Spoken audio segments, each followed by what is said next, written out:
Hey guys, Chris here again with Project Nerf.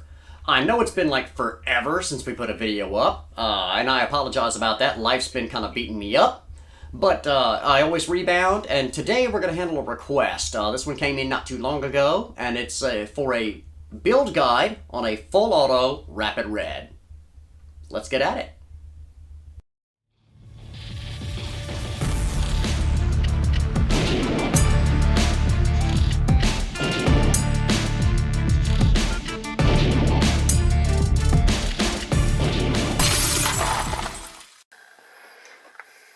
Alright guys, so we're gonna get into this request here, and we had a request to do a full auto Rapid Red. And, well, I've never done a full auto Rapid Red. Now this blaster is gonna get sanded and painted as well. And I don't know that I'll bring you on that adventure with me. But, so, obviously, first couple of things, let's get the mag out of it. And then I believe there were still actually batteries in this thing. Get the little battery door off and dump those out of there. Alright, so let's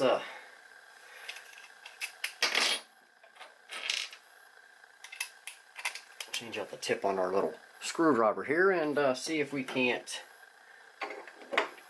go ahead and get this thing apart. I've got this little bucket right here.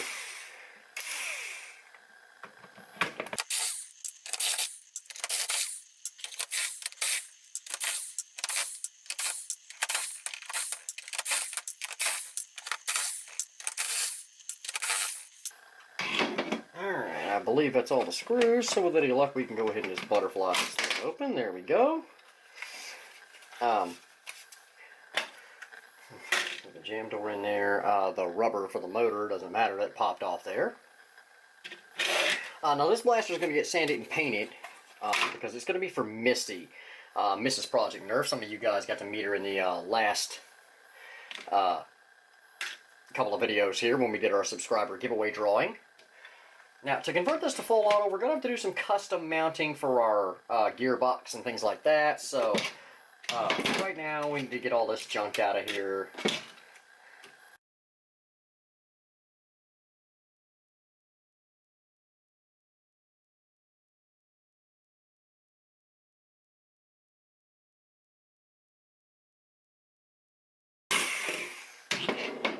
And we should just be able to go ahead and take all of this out of here.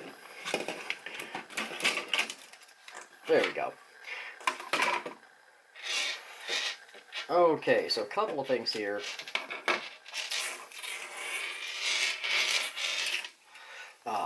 These switches are all nice switches. This is a Strife Rapid Strike cage. Pretty standard. We're just gonna set all that aside. This front end, I really like the front end on these. That's not the easiest thing to get apart here. But what I don't like is this big, goofy lanyard mount. So we're going to cut it off and kind of sand that smooth so the blaster has a much nicer line on the front. And then to get this apart to do some painting, you can see the little tabs right here. So we're going to start pushing those up and popping those. There's only a few of them. There's like 3 or 4. There's 2 here and 2 there. If you can't get in there with a finger, a standard screwdriver will work. Just take a big screwdriver and kind of push on it, and got that one, got that one. And the reason we're separating these 2 halves is because this piece is going to get painted a different color than this piece. So we've got that. Again, here's the tabs at the front. Just push that up and kind of pull the darker purple piece down. Just take your time with it and work it a little bit. It's not a difficult thing to do. It just takes a minute. Okay, there's that one that's in there a little bit tighter. Just open it up with a screwdriver. There we go. Got that one. There we go. All right. So, hang my screwdriver back up very quickly. All right. So, yeah, no problems here. Dismantling the front end on this thing. The battery door will modify. We don't need all these little springs and stuff in there anymore because we're going to try to leave this area here open to put a LiPo battery in, and it's not going to be able to support a big LiPo, but it is going to be able to support a LiPo. So what we're going to do is I'm going to go ahead and start scraping down this warning lettering. The Rapid Red has a ton of it. Scrape all this junk off of there and get a base coat on this blaster, and I'll get back with you guys. Alright guys, as you can see, you saw me tear it down. Now I've already painted this blaster, and we'll go over that in a little bit here. But we've got some obstacles to overcome. So I've got my trigger just kind of set in here, and my trigger switch and all that stuff, and it's just setting loose. And you can see I've got one of my house pushers in here. And so definitely some obstacles to overcome. Obviously this peg on the trigger that actuates the original slider arm is going to have to be cut off. Got my spring on here, and that's not too much of a problem. But hopefully you can see it. Obviously, to get the gearbox in, let me get something here. Screwdriver should do. This boss, hopefully you can see it. Let's take this out. This boss is going to have to come out of there, and this wall to make room for our gearbox, and even it is going to be a very tight fit. I'm not even 100% sure that we can make it go. I think we can. So anyway, guys, I'm gonna start customizing all this stuff. It's gonna need some variety of epoxy putty type mount. Obviously, a strife mounting block is not gonna work in this. The battery container here is gonna be a whole new adventure. We need to try to retain at least this bottom lug here if we can, so that we have something to screw our battery door into. We'll set our cage up and stuff like that. But anyway, I'm going to start playing with this thing and see if I can come up with something that, well, works. Get back to you. Okay, as you can see here, guys, we have re-engineered the wheel, so to speak. Now, I've got just the stock motor on this gearbox, and you can see that we've already done something very different with the strife. We flipped it around the other way. There was no way it would fit with the gear to the back because of the rounded contour of the blaster. So with this curve in it, it absolutely has to go this way. And you can see here, we've taken the teeth and cut them off of this, and then moved them forward and down a bit. And this is just glued on. I'll actually have to custom print a pusher for it, but I think we can go ahead and try to test it. This is all rough. I haven't done anything. I'm just going to hold the gearbox in place, or try to. It's not mounted, and we'll just see if this will go.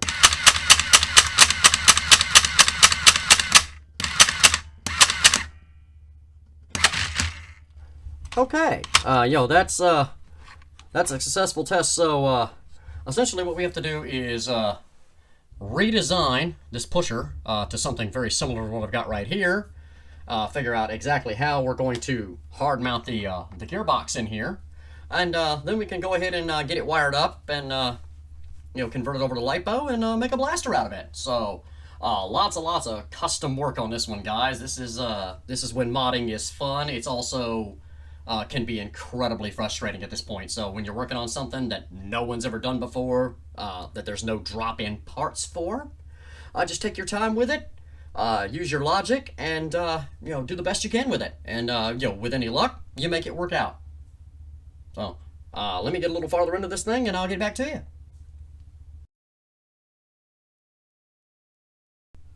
Alright guys, so as you can see, I've got my redesign done on this 3D printed arm. Here's the one that I cut down and glued earlier and reshaped everything to make it fit. So let's test it out. I've got my jumper box hooked up to these wires. I do have to hold this gearbox in place. It's not fitted yet, but let's see if it goes. I call that success. What an undertaking this has been so far. But anyway, guys, I'm going to go ahead and get this thing wired up. One more little note before I go here. I've got this front portion of the battery tray. You can see I cut off, because this is the piece where the screw goes in the front to hold the battery cover on. So you see that's going to fit in there like that, so we can still screw the battery door on the blaster. So anyway, I'm going to get this thing wired up and buttoned up, and we'll see what it does. All right, guys, it's together, as you can see. I tried to avoid it, but I did have to do a minor shell cut right here on this body curve. You can see the panel that I made for it, which I actually made that out of a mega barrel and some thin packing plastic, and just paint matched it. And it's not too obtrusive there. It's just a little cover, and that's because the gear actually rubbed on the inside of this curve right here where my finger's at, and it was actually pushing the body apart. It was doing this number. So I simply cut that out to give it clearance, and then I made this cover to fit it. So, but it's together and it works, and I'm actually quite pleased with it. All right, guys, here it is. I hope you like it. The paint job is very, very custom. It's got this great chameleon paint on the top section of the blaster, and this nice purple on the bottom. Misty's favorite color is purple, so we went with that. And far as I know, guys, this is the world's only LiPo-powered full auto rapid red. Now, we used a little bit slower motor. It's actually a stock flywheel motor, and this blaster shoots about maybe 5 darts a second. It's ripping really hard with the high crush wheels and the Fang revamped motors. And, well, anyway, here we go.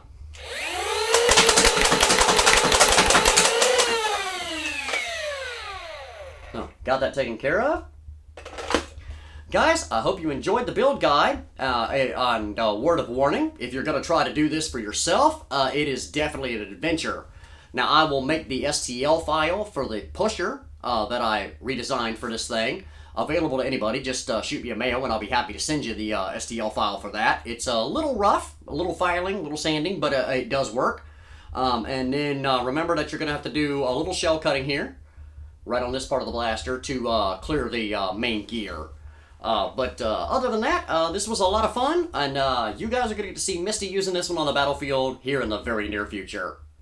Till next time, this is Chris for Project Nerf saying, have a blast.